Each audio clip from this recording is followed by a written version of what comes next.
Welcome to another episode of United we stand. तो ये video में बात करेंगे यूरो में डे 3 में जितने भी सारे मैचेस थे उनको लेके। तो सबसे पहले बात करेंगे नेदरलैंड्स और पोलैंड के बीच जो मैच हुआ उसको लेके।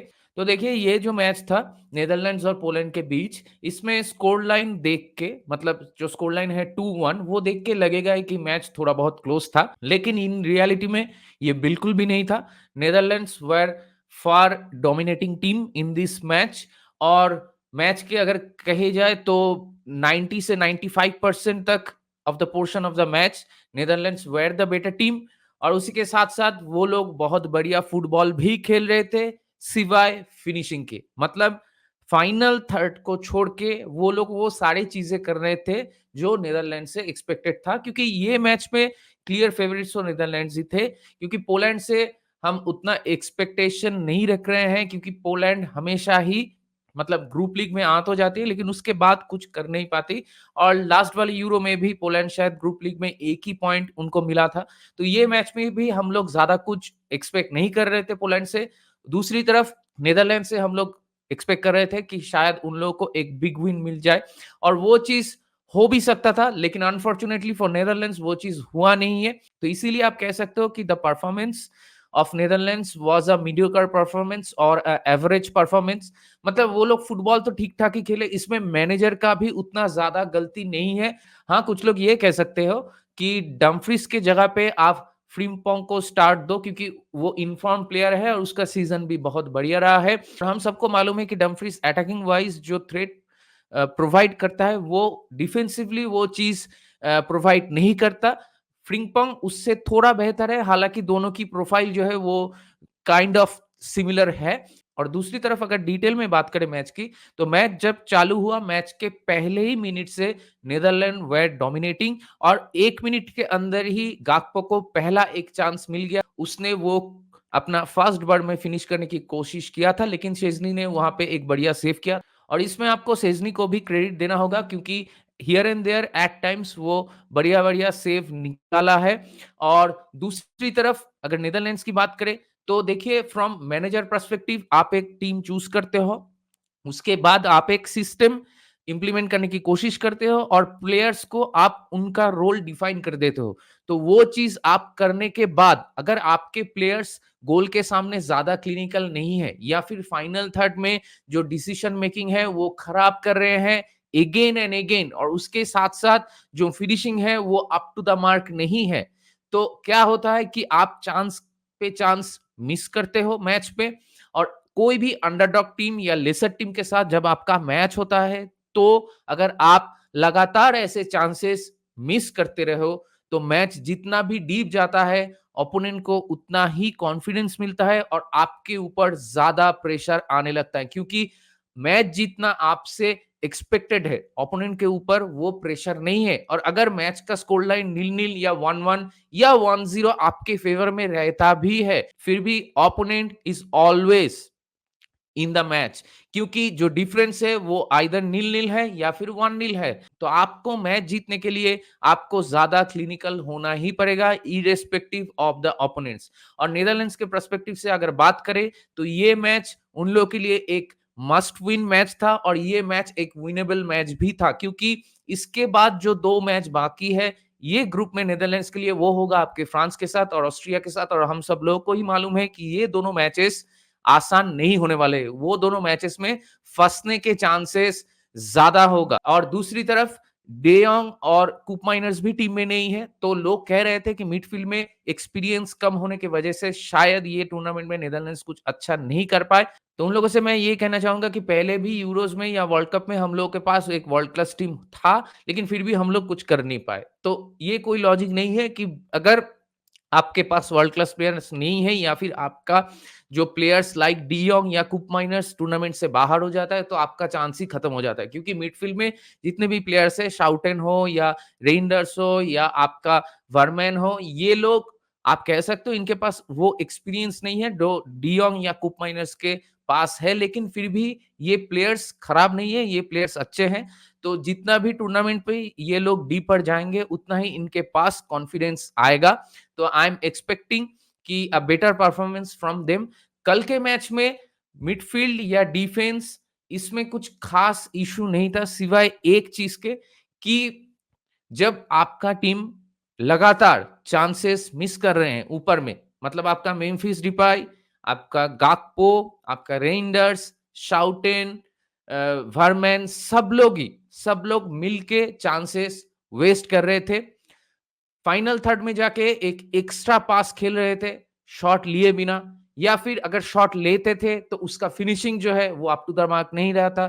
तो ये सारा चीज जब हो रहा था कंटिन्यूअसली फॉर फास्ट 20 मिनट्स, तो उसके बाद पोलैंड को एक कॉर्नर मिलता है और वही सेट पीस से हॉलैंड एक मिस्टेक कर बैठती है और उसका प्राइम रिस्पॉन्सिबिलिटी जो है वो दो प्लेयर के ऊपर जाता है। एक है आपका डम्फ्रीज और दूसरा है आपका वर्जिल वैन डाइक। मुझे ये समझ में नहीं आ रहा है कि ये दोनों प्लेयर्स जिनका एरियल थ्रेट ऑलरेडी बेटर है, ये दोनों मिलके एक मैन को मार्क नहीं कर पा रहे हैं। ये दोनों रहते हुए भी एक फ्री हेडर से पोलैंड अपना पहला गोल स्कोर करके जाती है, शॉकिंग द एंटायर वर्ल्ड। क्योंकि उससे पहले या फिर उससे बाद पूरे ही मैच में नीदरलैंड्स ही थे। खेल भी रहे थे नीदरलैंड्स, गेम कंट्रोल भी कर रहे थे नीदरलैंड्स और उसके साथ लगातार चांसेस क्रिएट भी कर रहे थे नीदरलैंड्स और उसके साथ लगातार हर एक चांसेस को अच्छी तरह से मिस भी कर रहे थे नीदरलैंड्स। तो इसीलिए मैं कह रहा हूं कि अगर आप ओवरऑल कंसीडर करें तो आपको ये कहना होगा कि जो परफॉर्मेंस है ओवरऑल फ्रॉम नीदरलैंड्स वो एक एवरेज परफॉर्मेंस ही है, वो एक मीडियोकर परफॉर्मेंस ही है।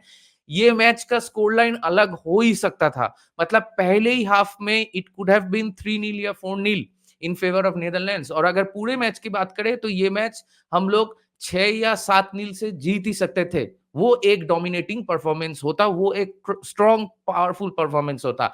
लेकिन अगर आप चांसेस क्रिएट कर रहे हो लेकिन उस पे कैपिटलाइज नहीं कर रहे हो या फिर उसको लगातार मिस कर रहे हो due to lack of concentration या फिर गलत डिसीजन मेकिंग कह लो या फिर लैक ऑफ फिनिशिंग एबिलिटी कह लो, जो भी हो, या फिर ओवर कॉन्फिडेंस हो या फिर आप पोलैंड को ज्यादा ही लाइटली ले लिए हो, कुछ भी कह लो, अगर आप ऐसे ज्यादा ज्यादा चांसेस मिस कर रहे हो, total number of shots taken by Netherlands was 21, उनका बॉल पोजीशन भी बहुत ज्यादा था, वो लोग बिग चांसेस भी ज्यादा क्रिएट कर रहे थे और उसके साथ साथ ऑन टारगेट शॉट भी उन लोगों का ज्यादा था। लेकिन फिर भी अगर आप ऐसे ऐसे गोल्स मिस करोगे और तो क्या होगा कि आपका ओपोनेंट हमेशा ही मैच में रहेगा। मतलब अगर आप 2-1 अप भी होते हो और उसके साथ गेम में सिर्फ 5 मिनट बाकी है, फिर भी ओपोनेंट के पास एक मौका है उसको 2-2 करने का।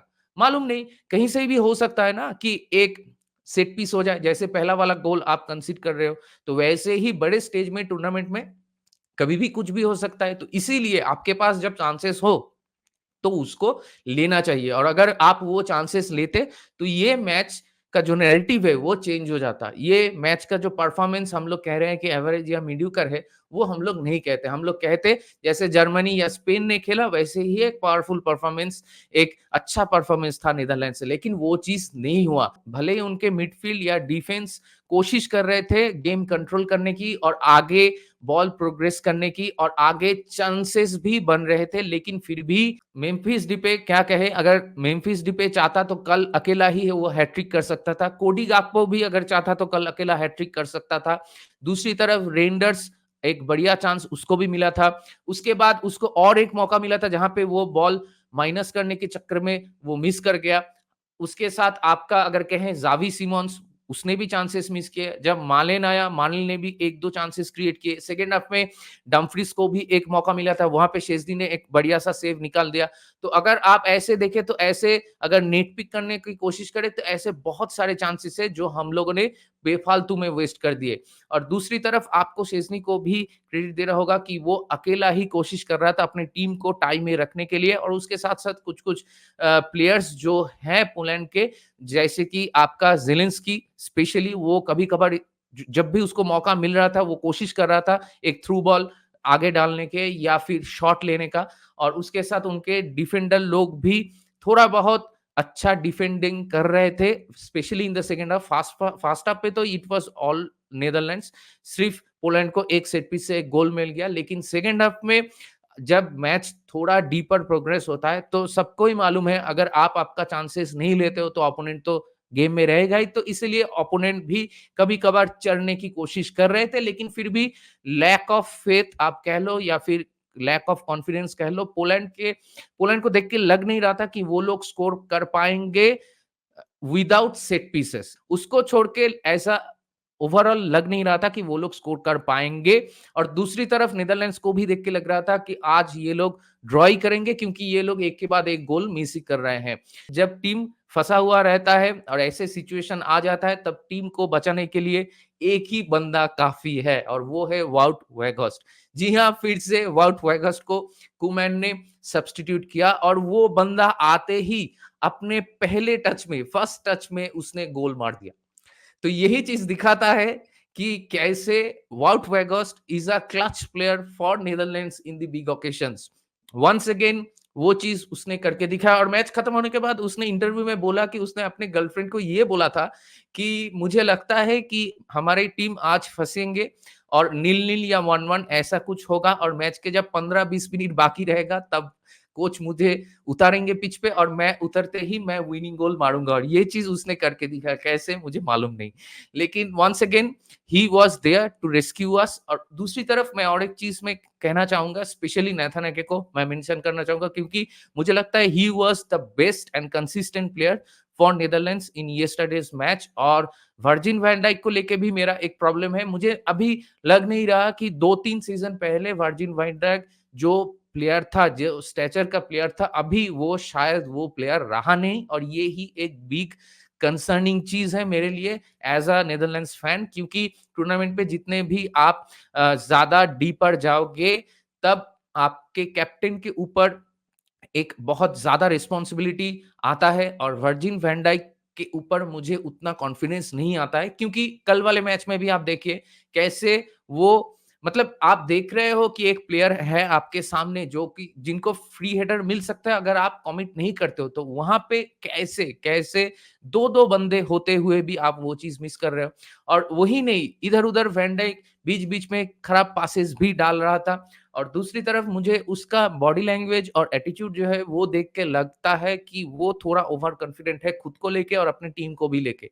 तो ये चीज़ों में उसको ध्यान देना होगा और स्पेशली कोएमैन को देखना होगा ये सारी चीज़ की ताकि फ्यूचर में जाते हुए ये सारी दिक्कतें खत्म हो जाए और दूसरी तरफ अगले मैच में जाते हुए जहाँ पे मेरे ख्याल से वो मैच फ्रांस के साथ ही है, तो ये मैच में मैं चाहूँगा कि ओवर डमफ्रीज़ आप फ्रिंगपोंग को स्टार्ट दे और दूसरी तरफ अगर हो सके तो आप मालेन के साथ वो मैच शुरू करें क्योंकि मालेन भी एक इन्फॉर्म प्लेयर है जो कि डॉर्टमुंड के साथ चैंपियंस लीग फाइनल तक भी गया था और अगर आप मालेन को सेकंड हाफ में भी लाते हो मालेन और वाउट वेगोस को तो आई कैन अंडरस्टैंड लेकिन अगले दिन मतलब आप ऐसे नहीं कर सकते कि आप जाते हो पिच पे और आप चांसेस क्रिएट करते हो और लगातार उसको मिस करते हो। ये अगर करोगे आप फ्रांस जैसे टीम के साथ, तो वो मैच तो आप श्योर शॉट हारेंगे ही, तो इसलिए आप वो रिस्क नहीं ले सकते हैं। आपको ज़्यादा क्लिनिकल रहना होगा, आपको कंपोज़र दिखाना होगा in front of the goal. दिमाग में रखना होगा कि फ्रांस या ऑस्ट्रिया पोलैंड नहीं है, उनके साथ अगर आप ज़्यादा चांसेस वेस्ट करोगे, तो that will hurt you at the end. तो इसीलिए वो चांस आप नहीं ले सकते। तो मैं यही होप करूँगा कि अगले दिन जाते हुए ये जो सारी दिक्कतें पहले ही मैच में हमको दिख गया, वो एक तरफ से अगर कहे तो वो अच्छा है कि पहले ही आपको दिक्कतें आप आइडेंटिफ़ाई कर सकते हो कि यहाँ-यहाँ प्रॉब्लम्स हैं, तो वो चीज़ में आप वर्क कर सकते हो। तो देखते हैं अगले वाले मैच में फ्रांस के साथ हम लोग क्या करते हैं और अगर पोलैंड की बात करें तो मुझे तो नहीं लगता कि पोलैंड के पास कोई चांसेस है। पहले मतलब लास्ट वाले यूरो में वो लोग उनको 1 पॉइंट मिला था, तो ये वाले यूरो में तो मुझे नहीं लग रहा कि उन लोगों को 1 भी पॉइंट मिलेगा। फ्रांस या ऑस्ट्रिया के अगेंस्ट में भी वो लोग शायद दोनों ही मैच हार जाए। तो देखते हैं क्या होता है। तो इसके बाद चलिए आगे बढ़ते हैं दूसरे वाले मैच में, जो मैच था आपका स्लोवेनिया और डेनमार्क के बीच और ये मैच में क्लियर फेवरिट्स तो डेनमार्क ही थे। हालाँकि फुटबॉल में कुछ भी हो सकता है, लेकिन मैच जब चालू हुआ तो डेनमार्क अच्छे ही खेल रहे थे और उसके साथ-साथ उन लोगों को अर्ली गोल भी मिल गया 70th मिनट में और वो गोल कोई और नहीं एरिक्सन ने ही स्कोर किया। इट वाज़ अ फैंटास्टिक गोल और उसके साथ-साथ 1100 दिन बाद उसका कमबैक हुआ है यूरो पे और उसने पहले ही मैच पे वो गोल कर दिया। सभी को ही मालूम है कि लास्ट वाले यूरो में क्या हुआ था, उसके बाद ये प्लेयर वापस से अपने कंट्री को रिप्रेजेंट कर रहा है। इससे बढ़िया प्राउड मोमेंट उसके लिए क्या हो सकता है। And also being a United fan, I am really really happy for him. मतलब उसको गोल मारते हुए देखते, मतलब मैं तो डेनमार्क का फैन नहीं हूं ना, लेकिन फिर भी मुझे इतना अच्छा लग रहा है, क्योंकि मतलब एक चीज, एक पॉइंट ऑफ टाइम में आप सोचिए, लास्ट वाले यूरो में हम लोग को लग रहा था कि वो शायद कंटिन्यू ही नहीं कर पाएगा, लेकिन वहां से वो अभी कहाँ पे आ गया। तो इसीलिए I am very happy for him. और उसके साथ साथ मैं और भी ज्यादा खुश होता अगर हॉलैंड को भी एक गोल मिल जाता, लेकिन फिर भी हॉलैंड का परफॉर्मेंस एक डिसेंट सा परफॉर्मेंस था। मतलब उतना अच्छा भी नहीं था और उतना खराब भी नहीं था। और ओवरऑल अगर बात करें तो डेनमार्क का परफॉर्मेंस भी वैसा ही कुछ था, क्योंकि पहले हाफ में वो लोग जो चांसेस क्रिएट कर रहे थे, तो they should have score more goals. पहली हाफ में मिनिमम 2-0 अप तो हो ही जाना चाहिए था, लेकिन फिर भी वो हुआ नहीं। सेकंड हाफ जब चालू हुआ तो हम लोग को ये देखने को मिला कि स्लोवेनिया भी गेम में वापसी करने की कोशिश कर रहे थे और वो लोग भी ठीक-ठाक फुटबॉल खेल रहे थे। वो लोग डेनमार्क को अच्छा प्रेस कर रहे थे और उसके साथ-साथ सेकंड बॉल्स जीतने लगे थे और उसके बाद वो लोग चांसेस भी क्रिएट कर रहे थे। सेकंड हाफ में आप कह सकते हो कि सेकंड हाफ में it was a even performance from both the teams. कभी-कभार हम लोग को फेजेस में एंड टू एंड स्टफ देखने को मिल रहा था कि एक बार डेनमार्क अटैक कर रहा है, एक बार स्लोवेनिया अटैक कर रहा है, व्हिच वाज़ वेरी गुड। लेकिन फिर भी डेनमार्क को अपना दूसरा गोल नहीं मिला और दूसरी तरफ स्लोवेनिया ने इक्विलाइजर मार दिया। और उसके बाद भी ऐसा कुछ एज सच ऐसा कुछ बढ़िया चांसेस दोनों ही टीम को नहीं मिले थे, इसीलिए मैच ड्रॉ हो गया। तो ये यूरो का पहला मैच है इस वाले एडिशन में जो आपका ड्रॉ हुआ। तो अभी ये जो ग्रुप का कॉम्प्लेक्शन है, उसमें हम लोग सोच रहे थे कि इंग्लैंड और डेनमार्क ही आगे प्रोग्रेस करेंगे, लेकिन डेनमार्क अपना पहला वाला मैच जीतने से चूक गया। तो अभी यही देखने वाली बात होगी कि उनका अगला मैच शायद इंग्लैंड के साथ ही है।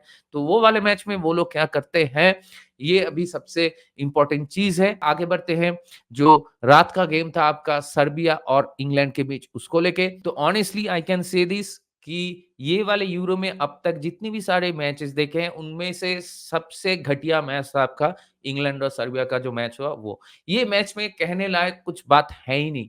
अगर आप स्टैटिस्टिक्स भी देखेंगे तब भी वहाँ पे आपको यही देखने को मिलेगा कि इंग्लैंड मैच में ज़्यादा कुछ उखाड़ा नहीं है। मतलब आप गिन के कह सकते हो कि ऑपोजिशन बॉक्स में इंग्लैंड के प्लेयर्स के कितने टचेस थे, उससे ज़्यादा मेरे ख्याल से सर्बिया का इंग्लैंड के बॉक्स में ज़्यादा टचेस था। पहला हाफ जब खत्म हुआ तो ऐसा ही कुछ स्टैटिस्टिक्स निकल के आया था कि touches in the opposition box of Harry Kane was 2 और एक ही सक्सेसफुल पास वो कंप्लीट किया था। क्योंकि सर्बिया का डिफेंस हैरी केन को कोई स्पेस नहीं दे रहा था और हर वक़्त मिलेंकोविच हैरी केन को मार्क किया हुआ था मैच में। जब भी हैरी केन को कोई बॉल मिल रहा था तो मिलेंकोविच वाज़ स्पॉट ऑन और उसको टर्न करने भी नहीं दे रहा था पूरे मैच में। तो उसके साथ अगर आप इंग्लैंड के बाकी सिस्टम की बात करें तो पहले हाफ में इंग्लैंड के पास थोड़ा बहुत चांसेस था, लेकिन जितने भी सारे मेजर चांसेस था वो सारा ही क्रिएट हुआ आपका साका की तरफ से। साका वाज़ फैंटास्टिक यस्टरडे।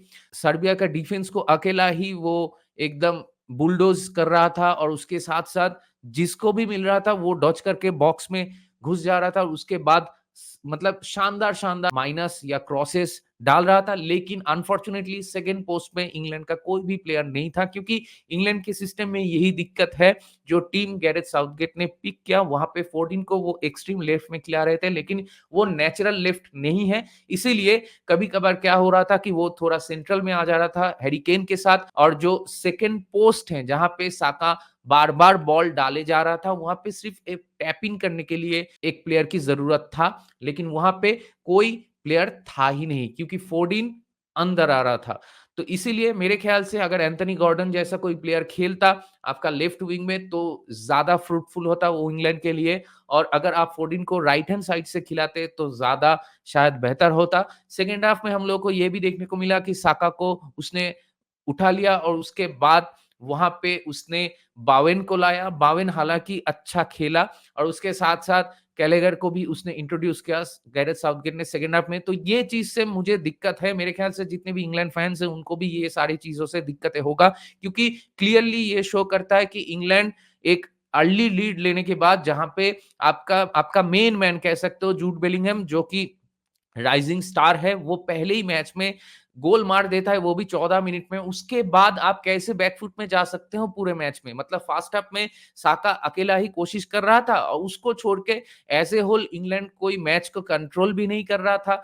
मतलब वो लोग इधर-उधर पासेस कर रहे थे फर्स्ट हाफ में और सेकंड हाफ में तो सर्बिया ने ज़्यादा बेहतर खेला मेरे ख्याल से, इंग्लैंड से भी बेहतर खेला। हालाँकि उनके पास वो बिग चांसेस क्रिएट करने जैसे प्लेयर्स नहीं थे, लेकिन फिर भी लाहोविच कोशिश कर रहा था, शॉट ले रहे थे, वो लोग क्रॉसेस डाल रहे थे और हाफ चांसेस क्रिएट कर रहे थे। ऐसे एक सॉलिड चांस उन लोगों को नहीं मिला, अगर मिलता तो शायद वो लोग गोल स्कोर कर देते। लेकिन आपको सर्बिया को क्रेडिट देना ही होगा कि सेकंड हाफ में सर्बिया अच्छा खेला और दूसरी तरफ आपको ये चीज़ भी कहना होगा कि इंग्लैंड ज़्यादा सेफ खेलने के चक्कर में मैच में मतलब एकदम ही बेकार सा ये टैक्टिस लगता है मुझे क्योंकि आप अगर 1-0 अप हो तो आप मैच में 2-0 करने की कोशिश करो ना। फर्स्ट हाफ में ही अगर 2-0 हो जाता है उसके बाद आप डिफेंस करो। ऐसा नहीं आप 1-0 होने के बाद आप एकदम टट्टी जैसे फुटबॉल खेल रहे हो कि सेकंड हाफ में कुछ भी करके ये लीड को ही बरकरार रखते हैं। दूसरा गोल मारने की कोई ज़रूरत ही नहीं। अगर एक चांस काउंटर पे क्रिएट हो जाता है तो ठीक है, नहीं तो 1-0 ही ठीक है। मतलब आप एक सर्बिया जैसे टीम के साथ अगर ऐसा खेलते हो तो जब आपको जर्मनी, स्पेन या फ्रांस ऐसे टीम मिलेंगे, तब आप क्या करोगे? मतलब एक गोल मारोगे और पूरा मैच बैठ के डिफेंस करोगे और आप एक्चुअली में अगर पूरा मैच बैठ के डिफेंस कर रहे हो, तो आप एक्चुअली क्या है कि इनवाइट कर रहे हो प्रेशर अपने ऊपर कि आओ भाई अटैक करो, हम लोग को गोल मारने की कोशिश करो। और जैसा कि मैंने पहले भी बहुत बार ये चीज़ कह चुका हूँ, अगर मैच में आप 1-0 अप हो और मैच का टाइम अगर मिनट या 80 मिनट्स हो रहा है, तो opponent always there in the match क्योंकि एक ही गोल का बात है, वो अगर इधर-उधर से पड़ गया तो हो सकता है कि मैच में से वो लोग कुछ निकाल लें। तो यही चीज़ की कोशिश कर रहे थे सर्बिया लेकिन एट द एंड वो नहीं हो पाया। लेकिन हालाँकि मुझे लगता है कि सेकंड हाफ और फर्स्ट हाफ दोनों हाफ का ही अगर आप बात करें तो Serbia also deserved a point. ये मैच अगर 1-1 होता तो वो शायद सही रिजल्ट होता। और ओवरऑल अगर मैच की क्वालिटी की बात करें तो सिवाय एक इंडिविजुअल ब्रिलियंस जो आपका जूड बेलिंघम का था, फर्स्ट हाफ में जूड Bellingham was more prolific, second half में वो भी थोड़ा डीपर खेल रहा था और उसको भी उतना चांसेस नहीं मिल रहा था। और आपको सर्बिया को भी क्रेडिट देना होगा जैसे कि मैंने बोला कि हैरी केन को वो लोग पूरे मैच में मार्क किए हुए थे और उसके साथ-साथ जूड बेलिंघम को भी वो लोग सेकंड हाफ में मार्क कर रहे थे। तो इसीलिए एक इंडिविजुअल ब्रिलियंस की वजह से इंग्लैंड ये मैच जीता। तो मुझे नहीं लगता कि अगर आप टूर्नामेंट में डीप जाओगे, बड़े टीमों के साथ खेलोगे या फिर हाफ डिसेंट टीम जो कि सर्बिया से बेहतर है, ऐसे कुछ टीमों के साथ आप खेलते हो, तो वहाँ पे मुझे नहीं लगता कि आप सिर्फ इंडिविजुअल ब्रिलियंस के ऊपर डिपेंड करके मैच जीत पाओगे। तो देखते हैं आगे जाके क्या करते हैं इंग्लैंड। अगर ऐसे ही फुटबॉल इंग्लैंड खेलता रहा तो मुझे नहीं लगता कि इंग्लैंड से हम लोग कुछ उम्मीद कर सकते हैं और स्पेशली गैरेथ साउथगेट का ही ये प्रॉब्लम है, जो कि मैं बहुत दिन से ये बोलते हुए आ रहा हूँ कि Gareth Southgate is not the kind of manager England need. क्योंकि एक हाफ डिसेंट सा मैनेजर भी अगर इंग्लैंड के पास होता है और उनके पास ऐसा एक स्क्वाड होता है, तो वो लोग बहुत बेहतर करेंगे, वो लोग कप्स जीतेंगे। लेकिन अगर गैरेथ साउथगेट ऐसा ही टट्टी जैसा आपका टैक्टिक्स लेके हर एक मैच में अप्रोच करते हैं, तो इंग्लैंड को ज़्यादा दूर जाते हुए हम लोग नहीं देखेंगे। तो देखते हैं आगे जाके क्या होता है और पहले मैच में इंग्लैंड जैसे-तैसे करके रिज़ल्ट तो निकाल ही लिया। उनको 3 पॉइंट्स मिल गया, तो मुझे लगता है कि ये ग्रुप तो इंग्लैंड ही टॉप करेंगे। लेकिन अगर ऐसे ही फुटबॉल अगले मैच में भी खेलते हैं, तो वहाँ पे तो कुछ भी हो सकता है। तो देखते हैं आगे जाके क्या होता है। आज भी 3-3 मैचेस हैं, तो वो मैचेस होने के बाद उनका भी रिएक्शन वीडियो मैं कल डालूँगा। तो आपका क्या राय है ये सारे मैचेस को लेके मतलब नीदरलैंड्स वाला मैच, उसके बाद डेनमार्क वाला मैच, इंग्लैंड वाला मैच, वो मुझे ज़रूर बताएँ। और आपको क्या लगता है कि नीदरलैंड्स या फिर डेनमार्क और इंग्लैंड कितनी दूर तक जा पाएँगे या फिर क्या वो लोग सच में कुछ कर सकते हैं इस सीज़न में? तो वो स चीज़ भी आप कमेंट सेक्शन में ज़रूर बताएँ और इस वीडियो को अगर आप लोगों को पसंद आया तो मेरे चैनल को प्लीज़ सब्सक्राइब कीजिए। इस वीडियो को थोड़ा लाइक कर दीजिए, जितना लाइक करेंगे उतना ही दूसरे लोगों के पास भी ये वीडियो रिकमेंडेड होगा, तो उससे मुझे थोड़ा मोटिवेशन मिलेगा और आप ये वीडियो शेयर भी कर सकते हैं आपके दोस्तों के बीच जिनको फुटबॉल पसंद है। तो चलिए बहुत जल्दी मिलते हैं अगले वाले वीडियो में। इस वीडियो को यहीं पे रैप अप करते हैं। Take care, glory glory Manchester United and United we stand.